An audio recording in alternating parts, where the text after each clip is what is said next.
per hari tahun pertama. Tahun kedua dia udah 200.000 sampai 300.000 tahun ketiga. Jadi mungkin kawasan ini nanti kita gunakan untuk pertanian perkebunan di lokasi pulau-pulau yang akan kita bentuk. Terus area peternakan babi, ayam, area budidaya perikanan, area ini. Jadi inilah nanti pulau-pulau yang akan kita bentuk, nanti ada gambarnya di sini. Ini nanti, tapi kalau dibilang apa iya apa mungkin, Freeport sendiri nanya saya seperti itu. Tapi kemarin itu kita udah jelasin kepada Freeport dan Freeport bilang nggak mungkin.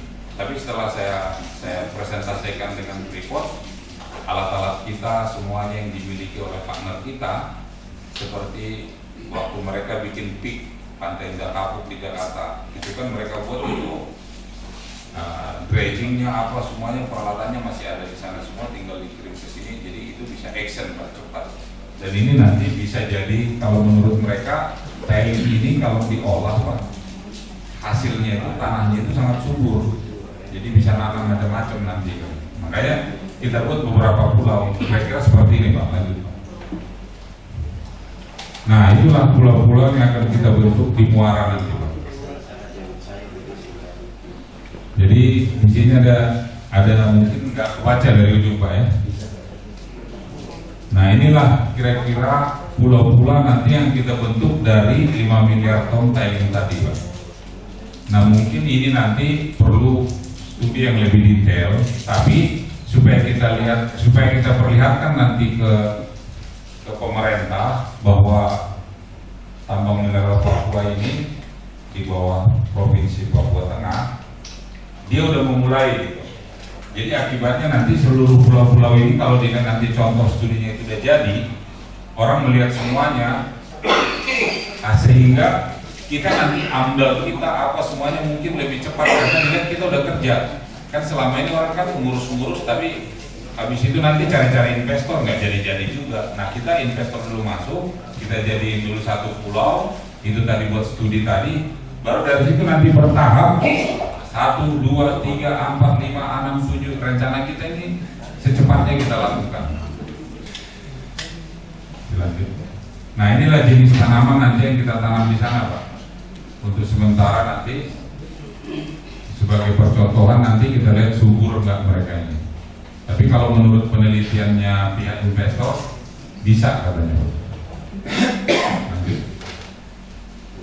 Nah ini Pak, jadi modelnya nanti gini, kan itu tanahnya lumpur tuh Pak, kayak pasir itu kan.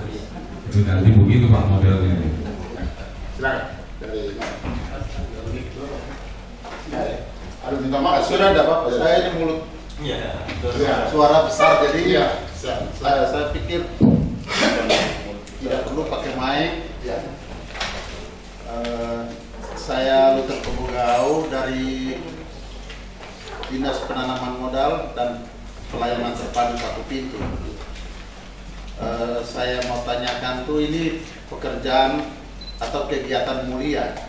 Kegiatan ini sangat bermanfaat bagi masyarakat dan memberikan potensi bagi daerah dalam di bidang pariwisata yang akan ke depan akan memberikan potensi di bidang pariwisata juga.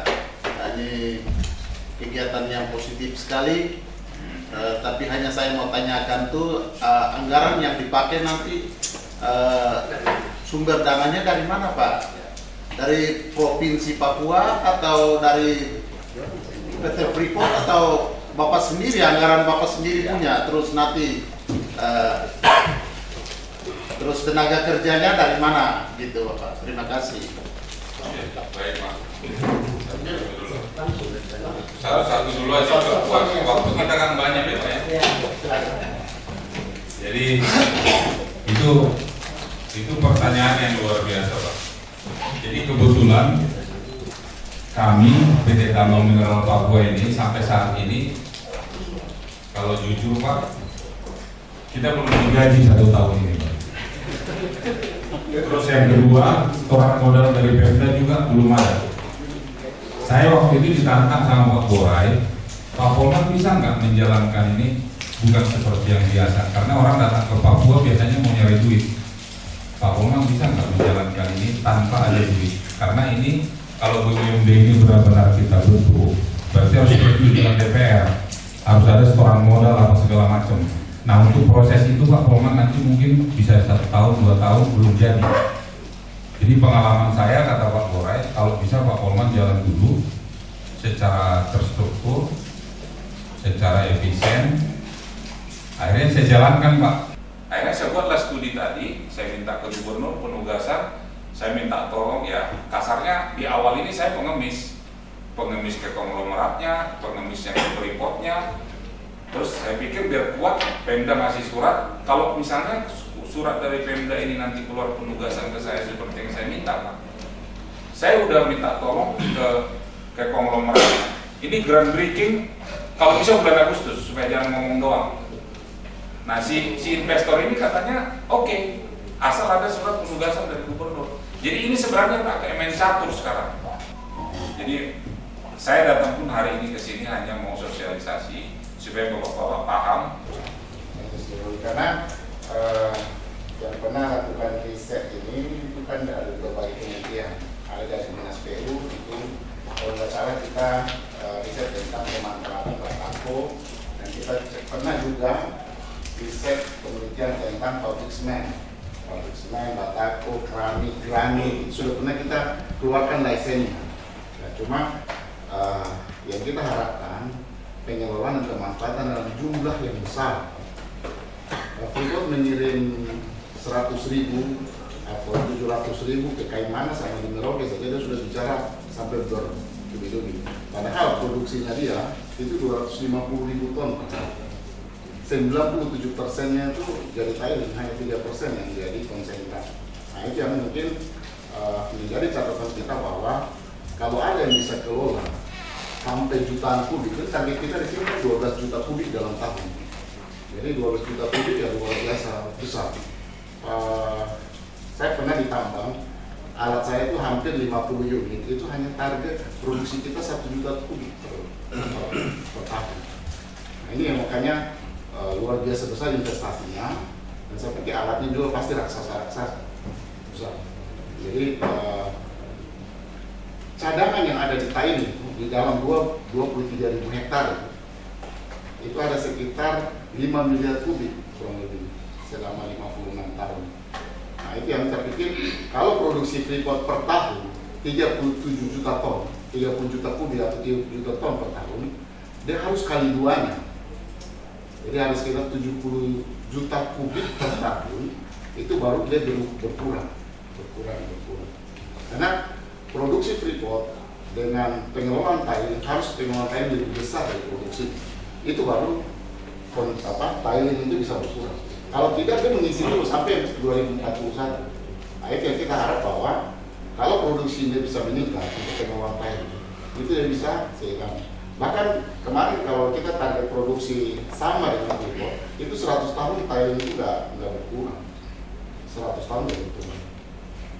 Nah itu yang kita harap bahwa dengan konsep-konsep reklamasi, contoh yang di Jakarta ini kan teman-teman yang investasi ini kan teman-teman yang sudah melintang di area-area reklamasi, apalagi ini kan pasir, jadi pengelolaannya dan pemanfaatannya luar biasa besar. Kalau pabrik semen itu tidak sampai 1 juta kubik per tahun, pabrik semen, keramik, dan pasarnya nggak ada, sehingga tidak ada satu investasi yang mau masuk di Timika karena pasarnya susah, budgetnya besar, operasionalnya besar, dan tidak untung.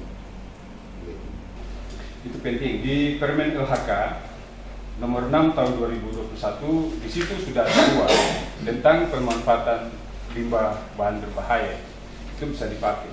Bahkan ada surat-surat keputusan yang di bawahnya terkait dengan izin pemanfaatan limbah B3 PT Freeport, itu juga bisa digunakan.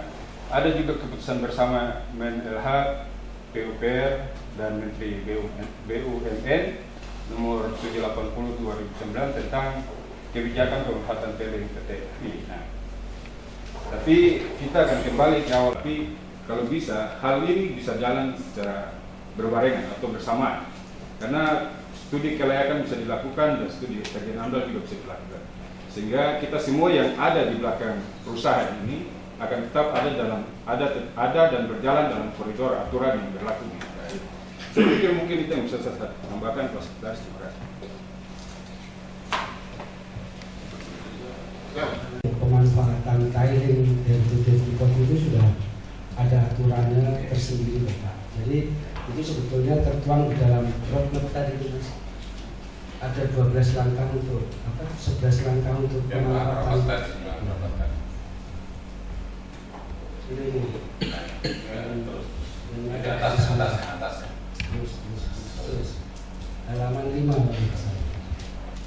Nah, ini adalah langkah-langkah roadmap pengelolaan pemanfaatan tiling yang sudah disesuaikan dengan SK 594 Menteri Lingkungan Hidup tahun 2018, yaitu langkah-langkah yang harus dilakukan oleh PT Freeport adalah pengurangan sedimen non-tiling di Banakun, itu yang pertama.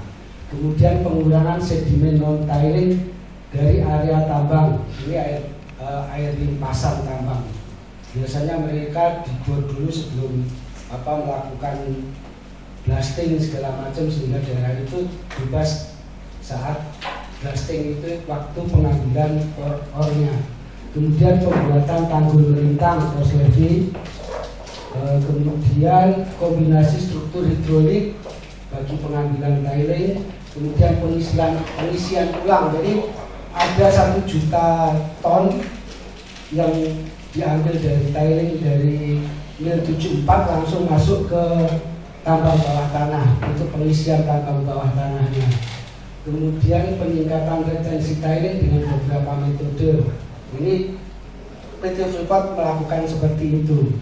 Kemudian yang ketujuh, pengendalian daerah pengendapan tiling hingga hilir ke estuarin. Nah, untuk ke-7 sampai 11 inilah nanti yang akan kita laksanakan di muara, Bapak. Jadi pengendalian daerah pengendapan, kemudian isolasi dampak. Jadi dengan adanya kanal-kanal yang akan kita bangun nanti, dia mengisolasi penyebaran dari tiling yang ada di muara. Jadi kita memang fokus di daerah muara, Bapak. Jadi bukan di daerah adanya, tapi kita di daerah muaranya yang sekarang dampaknya sangat besar karena masyarakat di situ sudah tidak bisa melakukan aktivitas nelayannya. Kita untuk menyeberang dari Tanggul Barat ke timur saja harus mendorong perahu segala macam, padahal itu waktu masih pasang. Kalau pada saat surut itu sudah menjadi dataran ini. Nah, daerah-daerah inilah yang akan kita tata. Sebetulnya kita tidak ini. Daerah itu yang kita tata menjadi daerah-daerah yang terisolasi. Tilingnya itu tidak bisa kemana-mana, Pak. Sehingga masyarakat nanti akan dapat melalui daerah-daerah kanal-kanal yang kita bangun. Nah, kemudian daerah-daerah yang terisolasi itu nanti bisa dipakai untuk lahan pertanian, kemudian penghutanan kembali hutan mangrove, kemudian peternakan, jangka panjangnya seperti itu. Jadi kita itu membuat daerah-daerah, jadi kita sudah sesuai dengan apa yang kita laksanakan itu sebetulnya pelaksanaan dari roadmap yang sudah dibuat oleh Kementerian Lingkungan Hidup. Jadi kita studinya dari dari Lingkungan Hidup itu memang mengatakan seperti ini, dan itu akan kita laksanakan untuk poin 7 sampai 11. Jadi ini supaya Bapak bantu kita supaya ini bisa kita realisasi, kita buat sesuatu yang di luar pemikirannya Freeport, di luar pemikiran orang lain. Kita bisa eksekusi, kita bisa kerja. Ada surat dari gubernur, kita langsung melaksanakan di lapangan. Kita bikin studi percontohan. Kalau studi percontohan masih bisa, Pak, itu kita lakukan. Penting untuk memang kemarin saya sudah bilang sama S3 juga, untuk mengelola ini memang bukan hal mudah kita hadapi. Kita sudah lolos yang KSE, belum tentu lolos di lingkungan hidup. Lolos di lingkungan hidup, belum tentu lolos di PTSP. Balik nanti bilang lagi di sana, itu belum kami, belum ini. sudah lolos di PTSP, belum tentu lolos di pertanahan. Sudah lolos pertanahan, belum tentu kehutanan mangrove lagi. Ada saja. Memang itulah dinamika kita. Makanya kita harus ada tim terus, dan memang kita makanya yang saya undang ini ya terkait saja kan, Bapeda, PU, LTSP, LHK, itu juga yang terkait, dan itu saya pikir dari 7 OPD ini bisa kita bikin mendukung untuk bagaimana intinya adalah masyarakat punya keluhan. Itu DPR RI, DPRD, itu masyarakat ini sudah tidak tahu mau ke pintu mana lagi. Dia sudah bupati, DPRD, terus DPR RI, sudah semua pintu dia sudah hadapi masyarakat. Tapi hanya wacana-wacana itu saja, kasihan. Dan selalu dibilang bahwa Freeport. Tapi apakah ada action Freeport? Tetap turun terus dari gunung sana. Kita harapkan memang Freeport memberikan kontribusi PAD besar. Cuma bagaimana dampak lingkungannya yang kita bagaimana berinovasi di dalamnya. Bukan kita mencegah tidak, tapi berinovasi untuk memanfaatkan. Makanya pengelolaan dan pemanfaatan ini adalah solusi untuk masyarakat itu bisa lewat tanpa harus takut dengan ombak dan laut segala macam. Nah, itu yang saya pikir, dan ini memang investasi besar, itu tidak bisa kita pakai APBD nanti bilang ada apa, tidak bisa. Pakai itu disuruh Freeport juga susah. Nah, itu yang saya pikir nanti kita bukan hanya kali ini kita bertemu, tapi makanya kalau seandainya ini kita sudah ada rekomendasi dan penugasan yang kita nanti perlu ada bertemu selanjutnya untuk kita mengevaluasi. Kira-kira nanti dari lingkungan hidup apa saja yang perlu kita siapkan, dari kehutanan apa saja yang perlu siapkan di PTSP, kita siapkan untuk masyarakat di DKI menjadi PAD terbesar, dan kita menjadi provinsi dengan PAD terbesar di kawasan timur. Ya itulah, kalau seandainya investasi tambah lagi, luar biasa kontribusinya.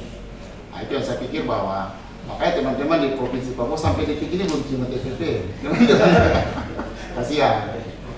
Makanya Papua Tengah ini nanti ke depannya luar biasa. Kita bukan ini, tapi kita memang menjaga Freeport supaya dia tetap continue operasi sampai 2041, tapi sampai 2041 bukan bencana yang dia tinggal. Kita dengarkan dari investornya. Ini investor yang akan. Terima kasih Pak. Singkat kata Pak, ya alhamdulillah. Pertama kami mengucapkan terima kasih atas kesempatan dan waktu yang luar biasa, dan terutama penerimaan yang kami juga cukup ini juga ya, surprise ya, untuk menyiapkan tempat luangan waktu dan bisa dihadiri oleh semua bapak-bapak dari beberapa provinsi. Singkat kata, kami mengucapkan terima kasih Pak sebelumnya, dan juga kepada Pak Gun dan Pak Polman dan teman-teman yang sudah menghadirkan saya sebagai perwakilan Pak. Sebenarnya bukan saya investor, tapi saya mewakili ya. Yang dipercaya investor itu yang penting. Jadi saya datang ke sini sengaja untuk mendengar, tapi bukan hanya mendengar Pak. Ternyata merasakan juga. Jadi kalau mendengar tidak masuk ke hati, itu hanya masuk kuping kiri keluar kuping kanan. Dan kebetulan saya hasil tadi pembicaraan diskusi ini kami sangat merasakan Pak bahwa terima kasih, mudah-mudahan rencana baik dan juga niat baik sudah Pak. Jadi memang kebetulan saya sudah belajar untuk ke Papua ini Pak, ini penyikapannya memang lain Pak. Jadi terus terang kami dari ujung Aceh sampai mau ke timur belum masuk ke Papua. Jadi dengan penerimaan yang luar biasa ini Pak, ya sama-sama kita punya niat baik. Harapannya ini kita bisa beberapa dukungan dan bisa bisa smooth dalam pelaksanaannya Pak. Terus juga terkait dengan tadi ada dari salah satu bidang mungkin yang terkait terutama dari pariwisata ada pertanyaan dan juga ada masukan juga rencana kita ini harus sinkron. Nah, kebetulan kemarin kami sudah silaturahmi ke SDM, ke Agus juga dengan Ibu. Saya dengar ada rencana juga untuk membuat kawasan industri Pak ya. Seperti itu. Nah, kebetulan Pak dengan pengalaman kami Pak di salah satunya di PIK itu, dan kita akan bikin PIK 1, PIK 2, PIK sampai berapa dengan beberapa pulau nanti. Nah, itu tadi sudah disebutkan juga ada beberapa kawasan. Jadi kita sebut di sini adalah kawasan ekonomi produktif Pak. Jadi salah satunya ya kawasan industri, kemudian kawasan food estate atau kawasan dan lainnya, pemukiman dan pariwisata dan lain-lain. Sehingga kita sebut namanya kawasan ekonomi produktif Pak.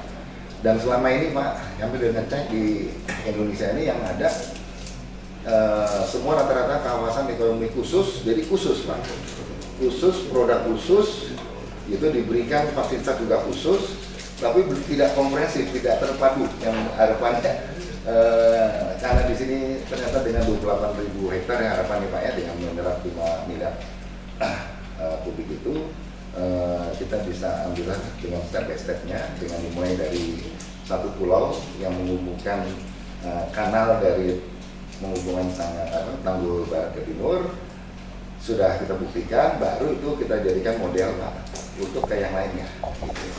Sekalian menyelesaikan studinya.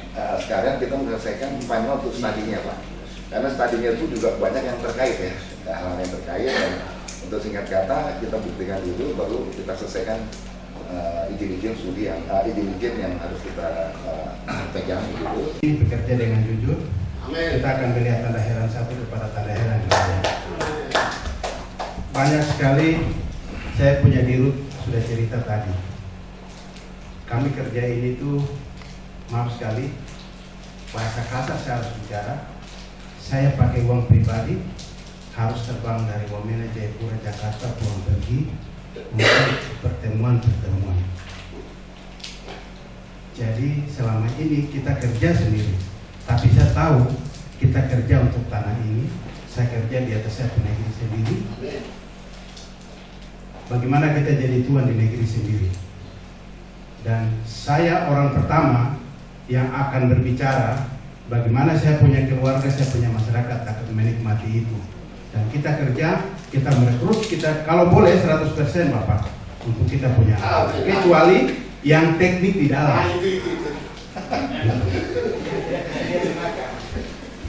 Mungkin nanti yang terdampak langsung di Muara itu duluan kita rekrut. Kita kembalikan kepada Bapak tenaga kerja, Bapak buka pendaftaran.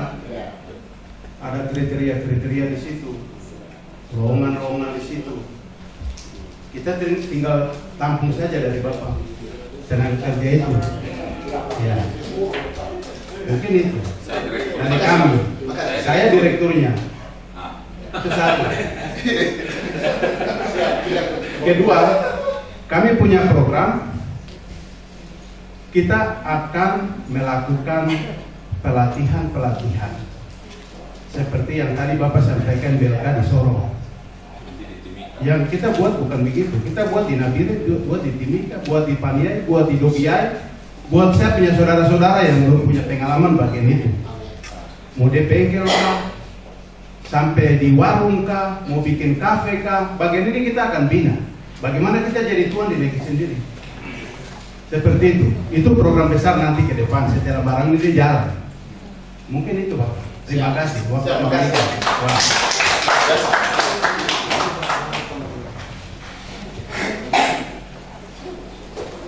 Oke. Luar biasa ya, tenaga kerja. Ini memang kalau seandainya ini jalan, ya multiplier efeknya luar biasa besar ya.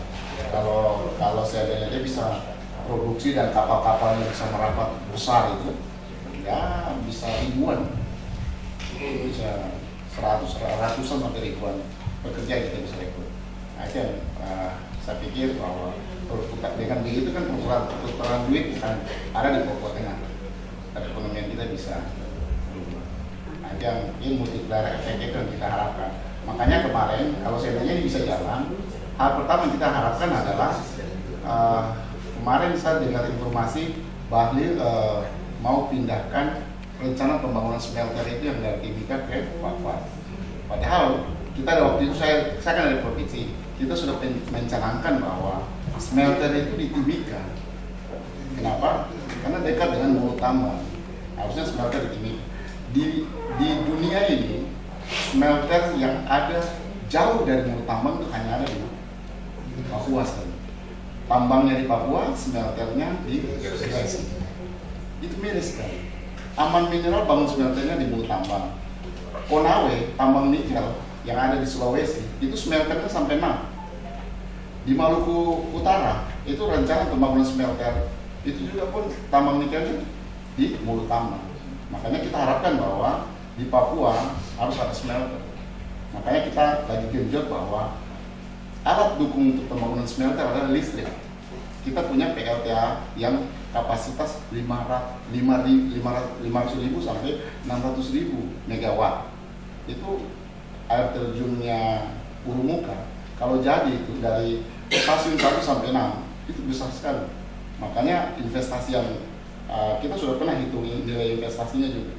Makanya kalau seandainya itu bisa kita bangun, harus ada pasarnya. Pasarnya smelter. Nah, ini yang kita harapkan bahwa pengembangan yang ada di Papua Tengah kita bisa berinovasi, mendatangkan investasi yang besar, perputaran perekonomian, dan kita bisa menjadi provinsi yang lebih besar dari sisi PAD ya. Makanya hilirisasi sekarang sudah digenjot oleh Presiden Jokowi. Hilirisasi daripada mineral atau tambang itu sudah harus digalakkan. Tidak bisa kita ekspor mentah. Freeport lagi terganjal kemarin tidak bisa ekspor smelternya. Kenapa? Karena smelternya belum selesai di Gresik. Dia mau itu baru 1,5 juta kubik, 5 juta ton per tahun dikelola di Gresik. Selebihnya itu 1 juta ton lebih itu masih diekspor. Makanya pintunya itu banyak. SDM sudah selesai, semua sudah selesai, di BKPM sudah selesai, tapi di perindustrian itu belum selesai. Kemarin makanya ada kebijakan khusus untuk bisa ekspor. Stoknya menumpuk di Timika karena nggak bisa ekspor, smelternya belum selesai. Jadi kalau kita mencanangkan, makanya kita mencanangkan bahwa kota industri itu di Timika. Kalau kita bisa bangun, kita timbun kota industri itu. Kemarin kita canangkan bahwa industri ada 100 sampai 400 hektar. Kita timbun jadi dataran di Timika, di muaranya itu jadi industri nanti, tumbuh industri. Industri apa? Hilirisasi smelter itu salah satu. Nah, itu yang kita harapkan bahwa ini positif sekali ke depan, bisa memberikan multiplier efek yang besar. Tentu akan merekrut tenaga kerja yang besar. Freeport sekarang ini 23.000, tapi yang jadi owner Freeport itu ada sekitar 6.000 saja. Sisanya itu kontraktor. Industri kemarin kita dari tenaga kerja baru rekon kemarin itu ada 1.600 di Timika, terbanyak di Papua Tengah.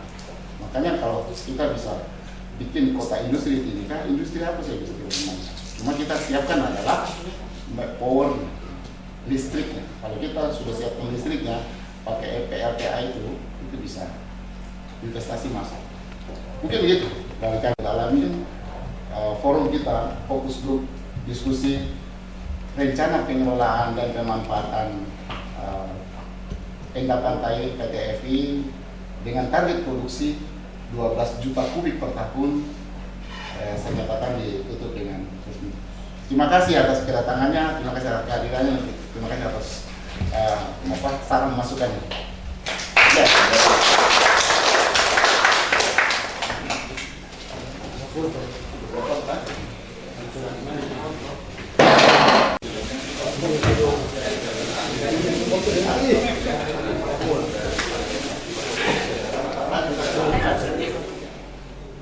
Baik, terima kasih. kasih untuk waktu yang diberikan kepada kami pada hari ini, hari Selasa tanggal 1 Agustus tahun 2023, bertepatan di Ibu Kota Papua Tengah, di Nabire. Kami melakukan forum diskusi terkait dengan pengolahan limbah Freeport yang menjadi masalah hampir sekitar 50 tahun dan sudah sangat memprihatinkan, lebih khusus masyarakat kami yang ada di Mimika, lebih khusus lagi di Muara, dan itu menjadi masalah sudah sekian lama, menjadi pergumulan siapa yang akan menjadi jawaban untuk masyarakat kami yang ada di pesisir bagian Muara, Sungai Acua yang ada di Mimika, karena selama ini mereka menyeberang dari timur ke barat ke kota bawah hasil bumi, anak-anak sekolah, bahkan orang sakit sudah tidak bisa mereka lalui karena tempat yang mereka biasa lalui sudah dangkal, termasuk dengan mata pencaharian mereka sehari-hari sebagai nelayan sudah tidak bisa karena sudah ditutupi oleh pasir tiling limbah hasil produksi PT Freeport yang sekitar 95% setiap hari itu dia buang ke sungai itu, sekitar 240 ribu ton setiap hari. Dan ini yang kami tergugah hati, kami dari BUMD Papua, PT Tambang Mineral Papua, saya salah satu direktur pengembangan dan operasi. Kami bersama-sama mengundang SKPD dan kita sosialisasi tentang bagaimana caranya kita mengolah dan kita mengatasi jadi jawaban untuk masyarakat yang menjadi masalah di muara sungai di Timika.